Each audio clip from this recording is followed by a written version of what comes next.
Are you a Christmas decorations before or after Thanksgiving kind of person? Let me know.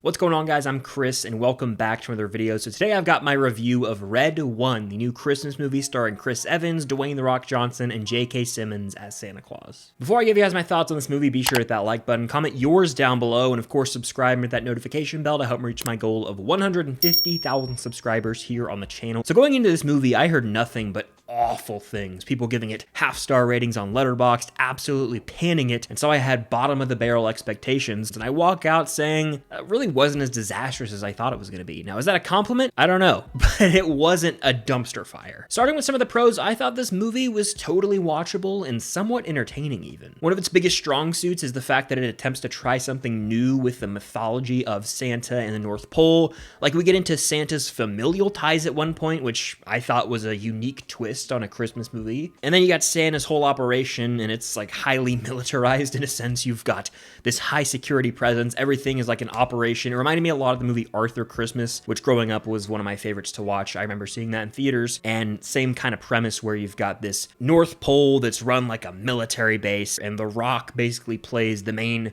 security guard or higher up for Santa, his right-hand man, essentially. So at a glance, this movie does try some new things. You dive into the mythology of the North Pole. You go all in on Santa being the general getting ready for Christmas. At first, it seems like it's trying to do something new. Does that hold up, though? More on that later. Another thing that was sort of delightful about this movie was the use of Christmas music. Now, that's cheating. I'm going to say it straight up. That's cheap.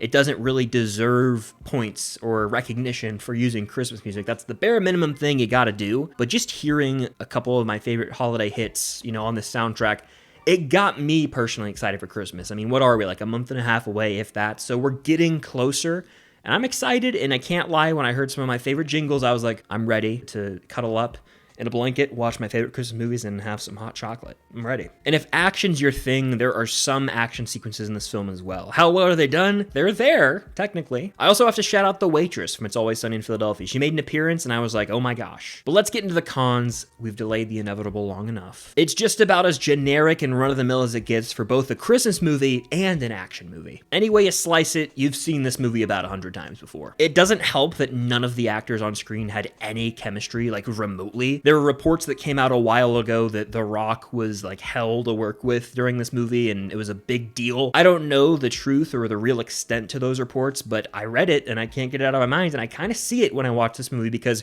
Chris Evans and The Rock, very stiff and awkward in their scenes together, and just in general, it felt like no one really wanted to be here. Lots of phoned-in performances. Even the legendary J.K. Simmons, our J. Jonah Jameson, Oscar winner for playing Fletcher in Whiplash, who plays Santa in this film, doesn't have a lot to work with and feels like he's just reading lines off the teleprompter or something. I was also surprised at how thematically shallow this movie was. Like, it recycles the main themes from about every other Christmas movie under the sun. Specifically, embracing the Christmas spirit when you're an adult and finding that inner child. Something we've seen in tons of holiday movies. And it never really fully commits to that idea, it's just there in the background. Also, why the hell does this movie have a villain that feels pulled straight from a Transformers movie? By the time the third act rolls around, it's all doom and gloom, CGI figure in the sky, with weak motives and absolutely zero depth. It was like, oh, here we go again. I was just rolling my eyes watching it go down. In fact, almost every element of this movie feels like it's pulled from another Christmas movie that's already out. So while at first it does seem like it's trying some new things with the approach to Santa and some of that mythology that it explores later in the movie, once you dig a little deeper, it's just reused idea after reused idea. You've got a bad father-son relationship as the dad wants really nothing to do with his kid. You've got a character who's lost hope in the Christmas spirit because adults just don't have the same passion for Christmas as kids do anymore. And of course, there's a race to save Santa before Christmas so toys can be delivered to kids all around the world. You see what I mean? It's like a mishmash of all these other great Christmas movies, yet the movie itself doesn't really have its own voice or anything new to say. Think of it as the prettiest looking present under the tree. The wrapping is immaculate. You've got really cool bows on top, the nicest wrapping paper, you name it, and it looks like the most desirable present under that tree, right? But once you actually tear it open, it's a stocking filled with coal inside. The movie's shiny on the outside. You've got The Rock, you've got Chris Evans.